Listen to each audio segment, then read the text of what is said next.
नमस्कार, आप देख रहे हैं सलील संदेश और मैं हूं आपके साथ अश्विनी। बुलेटिन की शुरुआत करते हैं कुछ खास खबरों के साथ। उत्तर प्रदेश के मुख्यमंत्री योगी आदित्यनाथ की सड़क पर नमाज को लेकर दिए गए बयान का मथुरा में संत समाज ने समर्थन किया। श्री कृष्ण जन्मभूमि मंदिर केस के याचिकाकर्ता दिनेश फलारी महाराज और साध्वी इंदुलेखा ने कहा कि मुख्यमंत्री प्रदेश में शांति और व्यवस्था बनाए रखने के लिए सही कदम उठा रहे हैं। संतों का कहना है कि नमाज अलग अलग शिफ्टों में भी अदा की जा सकती है, जिससे मस्जिदों में भीड़ कम होगी, ट्रैफिक व्यवस्था संभालने में आसानी होगी। वहीं हिंदूवादी नेता अश्विनी शर्मा ने भी बयान का समर्थन करते हुए कहा कि सरकार की जिम्मेदारी प्रदेश में शांति और भाईचारा बनाए रखना है और माहौल बिगाड़ने वालों के खिलाफ सख्त कार्रवाई होनी चाहिए। योगी जी ने कहा है कि नमाज एक साथ जो है नहीं अदा करनी चाहिए, शिफ्टों में करनी चाहिए। शिफ्टों में इसलिए करनी चाहिए कि ये लोग जब झुंड में आते हैं तो उत्पाद मचाते हैं, और ये जब झुंड में नहीं रहेंगे तो उत्पाद भी कम होगा। ये दंगा नहीं करेंगे, पत्थरबाजी नहीं करेंगे और ये नियंत्रण में रहेंगे। वैसे योगी जी इनका इंतजाम करना अच्छी तरह से जानते हैं और इनका इंतजाम होते ही रहेगा। मैं देवी इंदुलेखा वृंदावन से। देखिए, अभी हमें सूचना मिली है, योगी जी ने बड़ा सुंदर संदेश दिया है। सभी नमाज को लेकर के सभी मुस्लिम लोगों को बोला है कि आप नमाज सड़कों पर बैठकर ना पढ़े, उससे हमारे प्रशासन को भी व्यवस्था करने में दिक्कत आती है और रास्तों में चलते हुए हर व्यक्ति को भी परेशानी होती है। जरूरी नहीं है कि सड़कों पर आकर ही आपको भगवान मिलेंगे। देखिए, योगी जी ने बहुत अच्छी बात कही है।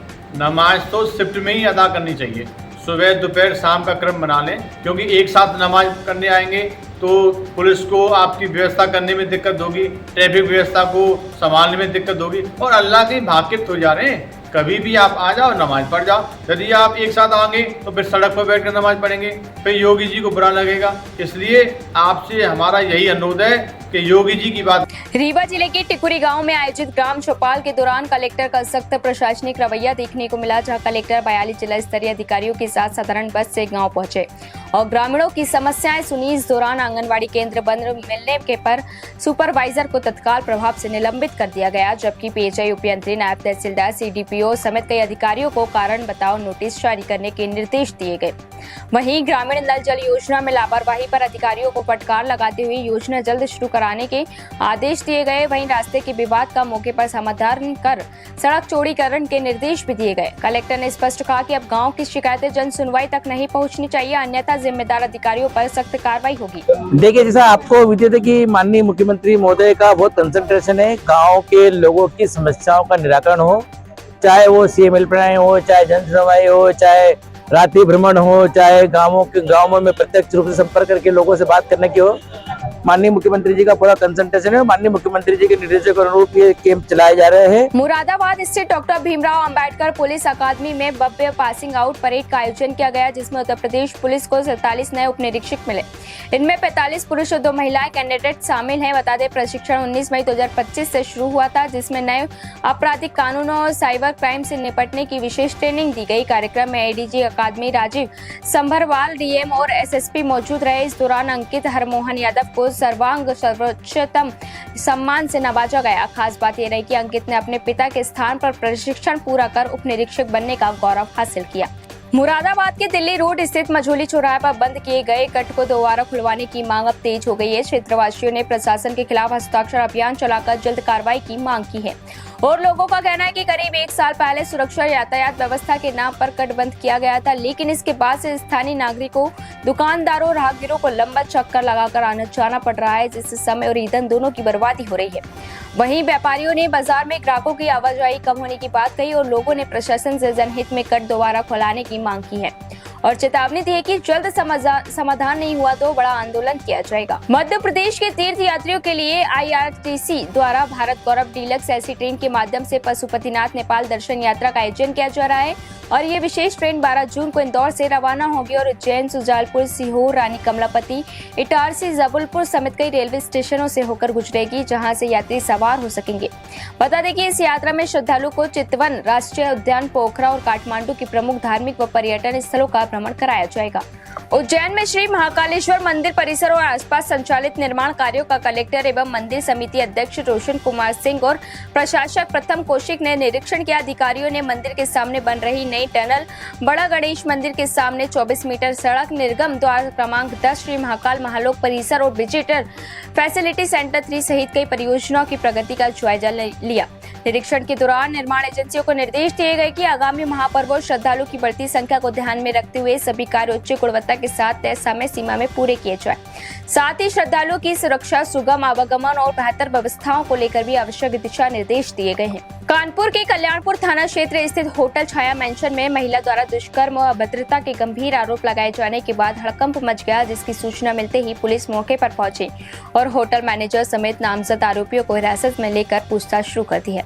पुलिस ने महिला की तहरीर के आधार पर संबंधित धाराओं में मुकदमा दर्ज कर लिया है और मामले की जांच के दौरान होटल के सीसीटीवी फुटेज कब्जे में लेकर खंगाले जा रहे हैं और पुलिस का कहना है कि मेडिकल रिपोर्ट और अन्य साक्ष्यों के आधार पर आगे की कार्रवाई की जाएगी। यहाँ पर जो होटल के जो मैनेजर हैं प्लस इनके साथ 2-3 अन्य लोगों द्वारा महिला के साथ अभद्रता किया गया है। तत्काल महिला को थाने लाया जाता है। महिला से जो जिनके ऊपर आरोप लगा रहे हैं उनको पुलिस जो है वो हिरासत में लाती है, पूछताछ करती है।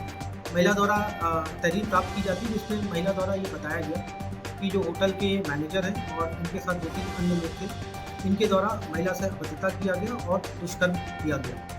इसमें तत्काल संज्ञान में लेते हुए जो महिला की तहरीर। कानपुर में आगामी ईद पर्व को शांतिपूर्ण और सौहार्दपूर्ण माहौल में संपन्न कराने के लिए अपर पुलिस आयुक्त कानून एवं व्यवस्था डॉक्टर विपिन ताड़ा ने पात्र नागरिकों और क्षेत्रीय लोगों के साथ बैठक की। वहीं बैठक में सभी जोन के पुलिस उपायुक्त, अपर पुलिस उपायुक्त और सहायक पुलिस आयुक्त मौजूद रहे। इसके साथ ही एसडीएम सिटी नगर निगम, केस्को और अग्निशमन विभाग के अधिकारियों को त्योहार से पहले सभी जरूरी व्यवस्थाएं दुरुस्त करने के निर्देश दिए गए।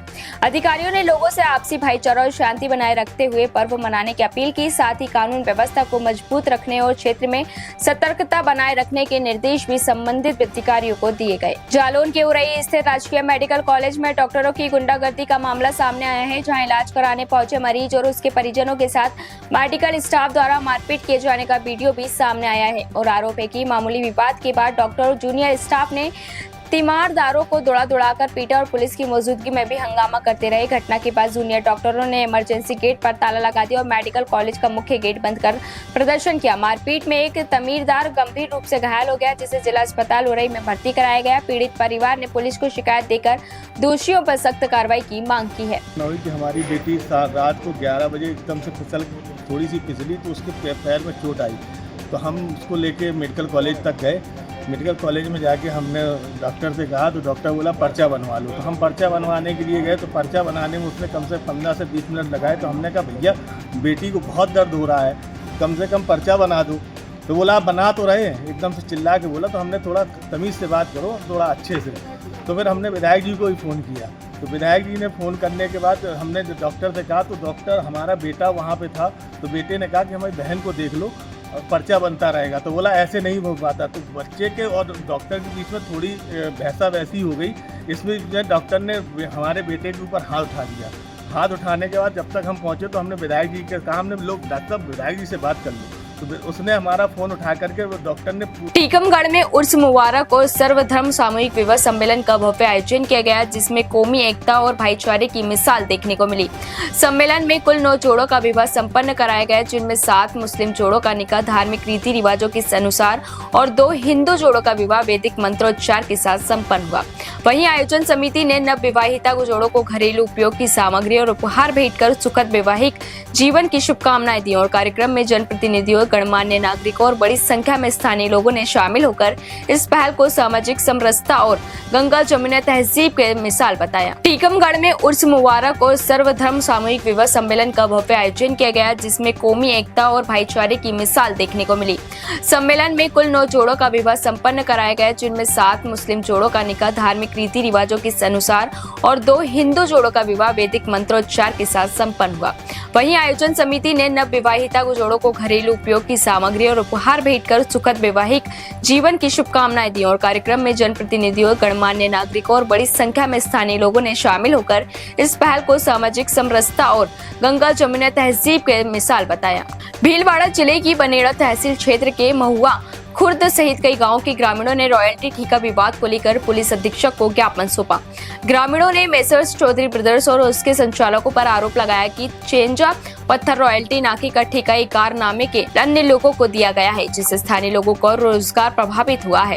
प्रार्थी राहुल जाट ने नए ठेकेदारों पर अवैध वसूली और ट्रैक्टर डंपर चालकों को धमकाने के आरोप लगाए। वहीं ग्रामीणों ने कुछ लोगों को बंजरी माफिया बताते हुए भय का माहौल बनाने की बात कही और मामले में निष्पक्ष जांच व सख्त कार्रवाई की मांग की गई। नाम से जो फर्म का जो चेजा पत्थर का जो ठेका है, उन्होंने सब हम 500 गांवों के लोगों ने मिलकर सहमति से हमने हमारा ठेका लिया और उनकी जो प्रति माह जो किस्त थी वो हम समय पे अदा कर रहे हैं। उसके बावजूद भी जो रोल्टी के जो संचालक है अतुल चौधरी, उन्होंने लालच में आने के बावजूद दूसरे लोगों को टेंडर दे दिया और हमें बोल रहे हैं कि आप अपने घर पे जाओ। इससे हम सब कम से कम आसपास के 100, 200, 500 लोग बेरोजगार हो गए। हमारे कोई साधन नहीं चल रहे, 2 से 3 गुना वसूली कर रहे हैं।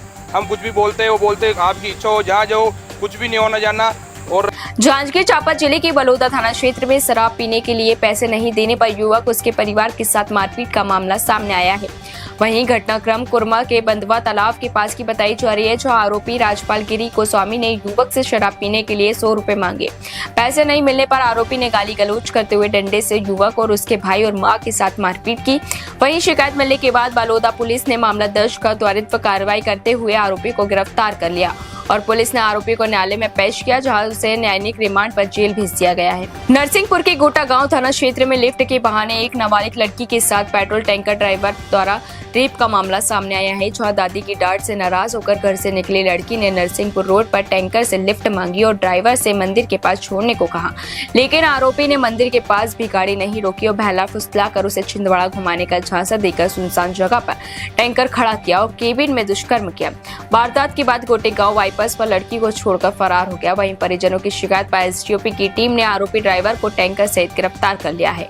आरोपी रीवा जिले के निवासी का बताया जा रहा है। रास्ते में उससे ट्रक वाले से दोस्ती हो गई, उसके साथ वो फिर नरसिंहपुर में उतर के वो छिंदवाड़ा जाने को तैयार हो गई। दोनों ने साथ में गाड़ी में ही कुछ खाया पिया भी, कुछ शराब भी पी। इसी दौरान दोनों के बीच संबंध बने। 14 तारीख को लड़की अपने घर से गई थी। 15 तारीख को ट्रक वाला वापस उसे छोड़ के गया बगासपुर तिराहे में ही। भीलवाड़ा जिले के कछोला थाना क्षेत्र में उर्मिला आचार्य की संदिग्ध मौत को लेकर आचार्य ब्राह्मण समाज और विभिन्न सामाजिक संगठनों में आक्रोश बढ़ गया है। समाज प्रतिनिधियों ने जिला कलेक्टर के माध्यम से मुख्यमंत्री के नाम ज्ञापन सौंपकर मामले की निष्पक्ष जांच के लिए एसआईटी गठन की मांग की है। ज्ञापन में आरोप लगाया कि मृतका को दहेज के लिए मानसिक और शारीरिक रूप से प्रताड़ित किया जाता था तथा ससुराल पक्ष पर जहर देकर हत्या करने का आरोप भी लगाया गया है। समाज ने पुलिस जांच की धीमी रफ्तार पर सवाल उठाते हुए सभी आरोपियों की गिरफ्तारी, कॉल डिटेल जांच और उच्च स्तरीय जांच की मांग की है। साथ ही चेतावनी दी गई है कि जल्द कार्रवाई नहीं होने पर प्रदेश भर में आंदोलन किया जाएगा। जी वैसा बताइए। मैं ओम आचार्य निवासी भीम। हमारी मेवाड़ की एक जो है 1989 की रजिस्टर्ड संस्था है आचार्य ब्राह्मण विकास समिति सनवाड़। उनकी तरफ से मेरे को जो है निगरानी समिति का अध्यक्ष बनाया गया है। दिनांक 23 अप्रैल को समाज की एक बेटी की काछोला के अंदर संदिग्ध मृत्यु हुई। उसकी जांच के लिए आगे क्या कार्रवाई हो रही है उसकी निगरानी के लिए समाज इस समय जो है उद्वेलित है, क्योंकि समाज की एक बेटी जिस ढंग से रहस्यमयी स्थिति और संदिग्ध अवस्था में जो मृत्यु हुई है। रायगढ़ जिले के चर्चित महिला अधिवक्ता राधना सिरद हत्याकांड का पुलिस ने खुलासा करते हुए मृतका के प्रेमी लोकनाथ पटेल को गिरफ्तार किया और पुलिस जांच में सामने आया कि दोनों लंबे समय से रिश्ते में थे और शादी को लेकर विवाद चल रहा था। आरोपी आराधना को घुमाने के बहाने शक्ति और खरसिया क्षेत्र ले जाया गया, जहां विवाद बढ़ने पर कथित तौर पर गला दबाकर हत्या कर दी गई। इसके बाद पहचान छिपाने के लिए आरोपी ने शव का चेहरा पत्थर से कुचल दिया और कपड़े अलग अलग जगह फेंक दिए। मोबाइल लोकेशन और कॉल डिटेल के आधार पर पुलिस ने आरोपी को शक्ति के चारपारा इलाके से गिरफ्तार किया। पुलिस ने आरोपी के खिलाफ हत्या सहित विभिन्न धाराओं में मामला दर्ज कर आगे की कार्रवाई शुरू कर दी है। शाहजहांपुर जिले के सलसलाई थाना क्षेत्र में महिला के साथ मारपीट के बाद उपचार के दौरान हुई मौत को लेकर विभिन्न हिंदू संगठनों ने विरोध प्रदर्शन किया। आक्रोशित कार्यकर्ताओं ने ट्रैफिक पॉइंट पर महिला का शव रखकर चक्काजाम कर दिया और आरोपी के खिलाफ कड़ी कार्रवाई की मांग उठाई। प्रदर्शनकारियों ने आरोपी के मकान पर बुलडोजर कार्रवाई करने की मांग भी की और मौके पर स्थिति को देखते हुए भारी पुलिस बल तैनात किया गया। फिलहाल के लिए इस बुलेटिन में इतना ही। मुझे दीजिए इजाजत। नमस्कार।